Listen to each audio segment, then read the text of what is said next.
So, welcome back to the deep dive.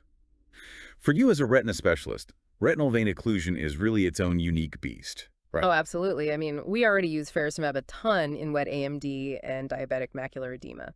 Right, but here's the catch. Angiopoietin-2 levels are at their absolute highest in retinal vein occlusion compared to literally all other retinal Yes, diseases. the levels are just off the chart. Exactly. So if there's an indication where its dual mechanism should truly shine, this is it. You know, today we're digging into the 24-week data from the BALATON and COMINO phase 3 trials. They were just published in Ophthalmology in 2024.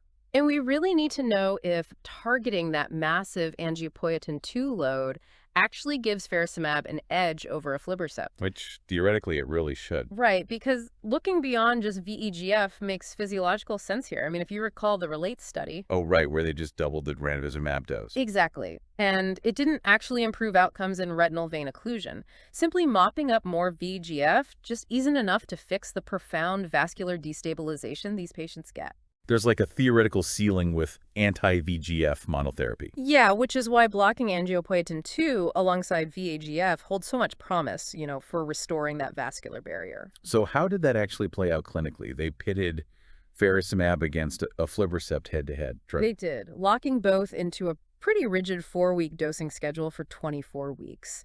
Balaton looked at branch retinal vein occlusion, and Camino looked at central and hemiretinal vein occlusion. Okay, let's get right to the visual acuity results. While both trials clearly demonstrated non-inferiority, but they failed to show superiority. Wait, really? No superiority at all? None. Patients in both arms gained around 17 letters. I mean, in Balaton, it was plus 16.9 versus plus 17.5 letters. And Camillo was practically identical too, right? Like plus 16.9 versus plus 17.3. Exactly. The visual acuity improvements were virtually indistinguishable between the two drugs. I gotta say, for a drug with a dual mechanism operating in an environment flooded with angiopoietin-2, tying Aflibercept in vision is, well, it's a bit anticlimactic. Yeah, it really is. It's like bringing a custom-tuned sports car to a race and tying with a standard sedan. Why didn't treating that underlying vascular instability immediately translate to better vision? Well, let's look under the hood for a second. Because repairing the wiring takes time to show a functional difference, even if the structural repair is already happening. Right, the anatomy versus function debate. Exactly. When we evaluate the central subfield thickness, the reductions were completely identical. But the fluorescein angiography tells a distinct physiological story. Oh, the macular leakage data. This was the standout finding for me. Yeah, it's fascinating. Faricimab completely stopped macular leakage in a third of patients in Balaton, which outperformed Aflibercept by over 12%, 33.6% versus 21%. And we saw a similarly massive double-digit gap in COMINO. It was 44.4% versus 30%. That is wild. I mean, that is tangible evidence of vascular stabilization. Right. The vessels haven't just shrunk. Their tight junctions are actually reforming, which is shutting down the exudation. And we really need to pump the brakes here for a second. Yes, the caveats. Right, because this was a pre-specified exploratory analysis. The p-values are nominal. Yeah. They aren't adjusted for multiplicity. Which means we can't definitively claim statistical superiority just yet. It's clinically promising, sure, but statistically unproven. Exactly. Now, on the safety front, the profiles were pretty comparable, which is reassuring given the dual mechanism. Yeah, 0 cases of retinal vasculitis, thankfully. Phew.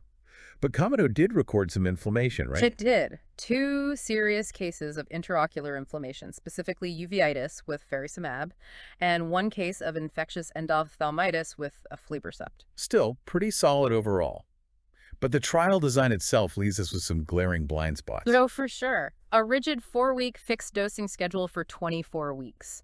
That tells us very little about real-world practice. Right, because we treat these patients dynamically in the clinic. We extend their intervals based on anatomical response. Exactly. Not to mention, 24 weeks is just drastically short to assess a chronic vascular disease. Too short. And it gets even more frustrating in part 2 of the study. Oh, yeah. Because after week 24, they switch all patients in the Aflibercept arm over to Faricimab on a treat and extend regimen. Which completely eliminates our long-term comparator, like poof, it's gone. Right, so we lose the ability to see if Faricimab actually offers better durability than Aflibercept over the long haul.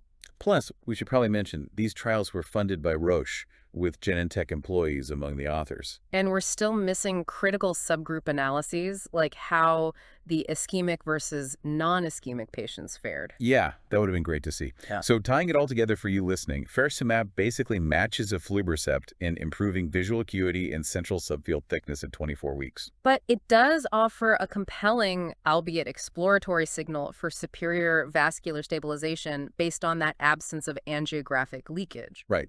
The structural repair is happening, but the functional separation just hasn't materialized yet. Which leaves us with a fascinating debate for your next conference coffee break.